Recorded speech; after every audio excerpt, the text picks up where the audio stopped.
তো আজকে যেটা পার্লামেন্টে হয়েছে এটা হলো তারেক রহমানের হাত ধরে বাংলাদেশে আবারই আওয়ামী লীগের কনস্টিটিউশনাল এবং লেজিটিমেট ওয়েতে পার্লামেন্টারি সেশনের মধ্য দিয়ে আওয়ামী লীগের পুনর্বাসনের সূচনা হয়েছে। এটা শহীদ জিয়াউর রহমানের একটা ছেলের হাত দিয়ে, বেগম জিয়ার ছেলের হাত দিয়ে বাংলাদেশে আওয়ামী লীগের পুনর্বাসন শুরু হবে, এটা আমাদের কল্পনা ছিল না, কিন্তু ওটা উনি করে দেখিয়েছেন, সাহস দেখিয়েছেন, কারণ ওনার মাথাটা উনি দিল্লির কাছে নত করেছেন।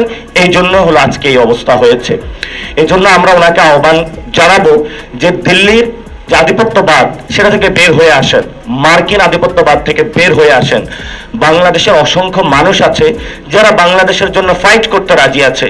আপনি যদি তাদের কাছে গিয়ে আত্মসমর্পণ করেন তাহলে বাংলাদেশের মানুষ আপনার থেকে মুখ ফিরিয়ে নেবে।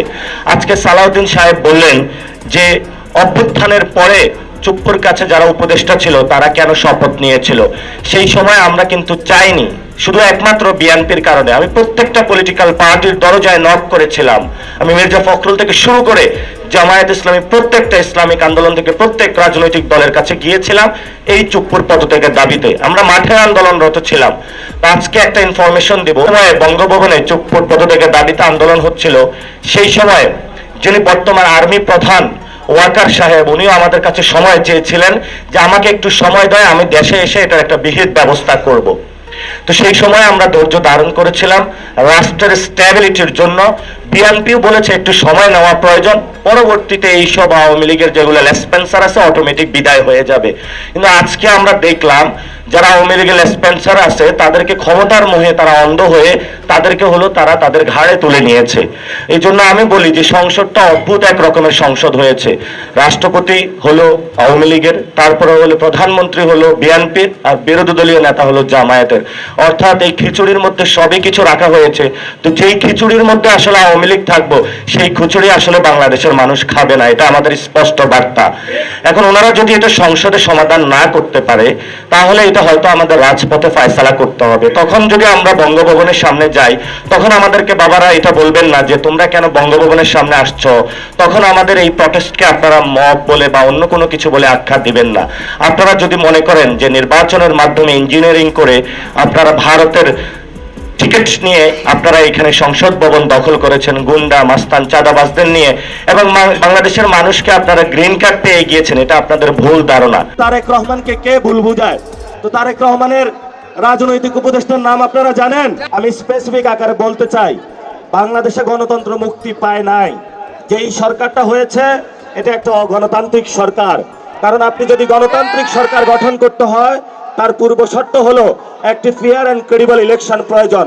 কিন্তু এই ইলেকশনে দেখেছি আমরা ইঞ্জিনিয়ারিং হয়েছে, এই ইলেকশনে দেখেছি ভোট ডাকাতি হয়েছে, কেন্দ্র দখল হয়েছে, এবং সিস্টেমেটিক একটা অপারেশনের মধ্য দিয়ে বাংলাদেশের জনগণের যে রায়, সে রায়কে দিল্লিতে এবং লন্ডনে যে চুক্তি হয়েছিল সেই চুক্তি অনুযায়ী সরকার গঠন করা হয়। ময়ূর তার পেখম যদি কাকের উপরে পরানো হয়, কাক কি ময়ূর হয়ে যায়?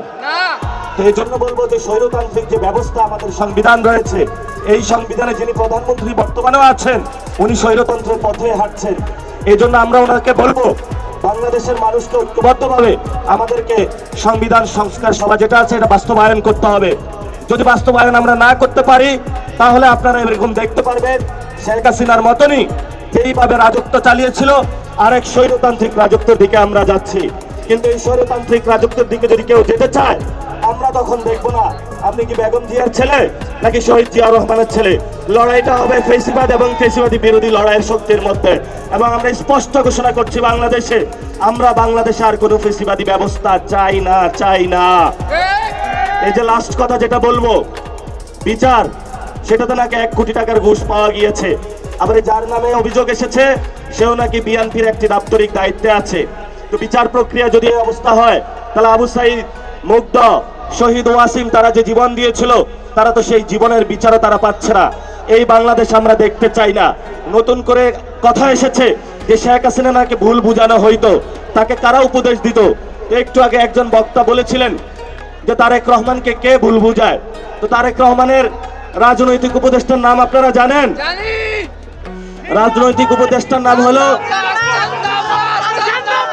তারেক রহমানের রাজনৈতিক উপদেষ্টার নাম হলো আব্বাস উদ্দিন সাহেব। এবং এই আব্বাস উদ্দিন সাহেবের রাজনৈতিক উপদেষ্টাকে জানেন? আফরোজা আব্বাস সাহেব, যিনি সুন্দরভাবে কেন্দ্র দখল করেছিলেন, ভোট ডাকাতি করেছিলেন। তো আমরা ধরে নিতে পারি তারেক রহমানের ইন্দিরাক উপদেষ্টা হলো মির্জা আফরোজা আব্বাস সাহেব। তো দেশটা এটা হলো আমরা শেখ হাসিনার সময় দেখেছিলাম। শেখ হাসিনা কতক্ষণ হলো গণভবনে মাছ ধরতো, কতক্ষণ তাহাজ্জুদের মুনাজাত দিত। তো একজনকে ফেসিস্ট সিস্টেমের কাঠামোর অনেক উপরে উঠানো হয়েছে। সবাই দুনিয়ার খারাপ, শেখ হাসিনা ভালো ছিল। এখন এই পরিস্থিতি দেখতে পাচ্ছি, সবাই খারাপ, কেউ চান্দাবাজ, কেউ দুর্নীতিবাজ, কেউ সন্ত্রাসী, কিন্তু একজন আল্লামা উপস্থিত হয়েছেন, উনি সব ভালো।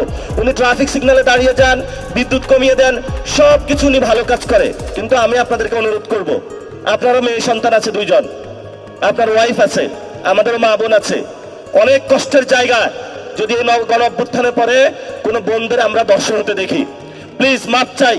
বাংলাদেশে দর্শন আপনারা বন্ধ করুন, দ্রুত উদ্যোগ নিন, না হলে আমরা রাজপথে নারীদের নিয়ে কর্মসূচিতে দিয়ে বাধ্য হবো ইনশাআল্লাহ। লাস্ট কথা যেটা, আমরা এখনো বিচার বুঝে পাই নাই। এই যে যারা শহীদ ফ্যামিলি আছেন, আহত ভাইরা আছেন, তাদেরকে শেখ হাসিনা খুন করেছিল, আবার আওয়ামী লীগের অফিসগুলো খুলে দেওয়া হচ্ছে। এসব ফাইজলামি আপনারা বাংলাদেশে করবেন না। যদি আপনারা ফাইজলামি করতে চান, তাহলে কিভাবে হলো আপনাদেরকে সাইজ করতে হয় সেটাও আমরা জানি। এখন আমরা আমাদেরকে বেয়াদব বলেন বা যা কিছু তা বলেন, কিন্তু আমরা অধিকারের প্রশ্নে সংস্কার, বিচার এবং বাংলাদেশের আইন শৃঙ্খলা, বাংলাদেশের মানুষের নিরাপত্তা, এটা আমাদের স্ট্রেট ফরওয়ার্ড কথা। এবং আপনারা যদি আসেন, রাজপথে লড়াই হবে, কিন্তু আমরা এই ক্ষেত্রে এক বিন্দু ছাড় দিতে রাজি না। এজন্য যারা আপনারা আজকে ইফতার মাহফিলে উপস্থিত হয়েছেন, লড়াই মাত্র শুরু হয়েছে, ইনশাআল্লাহ লড়াই চলবে। তবে আমরা তাদেরকে একটু সুযোগ দিচ্ছি। এই সুযোগ মানে এটা না যে তাদেরকে আমরা একদম কার্ড দিয়ে দিয়েছি, যা ইচ্ছা বাংলাদেশে বসে করবে আর আমরা এখানে নাই, এমন না। আমরা এখনো বাইচা আছি, আমরা এখনো কোথাও বাইসা যাই নাই। তো এই জন্য যারা এখানে এসেছেন লন্ডন থেকে আর যেখান থেকেই, এই কাজগুলা ভাই আপনি দ্রুত করেন। ছোট ভাই হিসাবে আপনার কাছে অনুরোধ করছি, দর্শন বন্ধ করেন, বিচার করেন, রিফর্ম অ্যাসেম্বলি করেন, এরপরে আপনি একটু শান্তিতে কাজ করেন। ধন্যবাদ সকলকে, উত্তরাবাসীকে।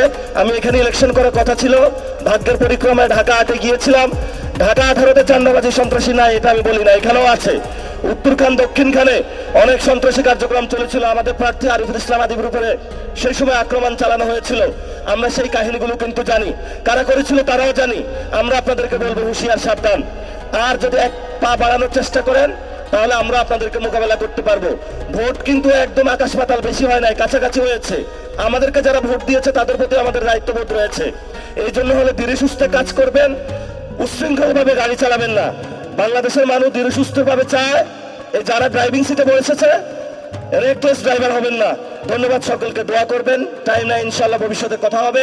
উত্তরা 7 নম্বর সেক্টরে নামাজ পড়বো, তারাবির নামাজ।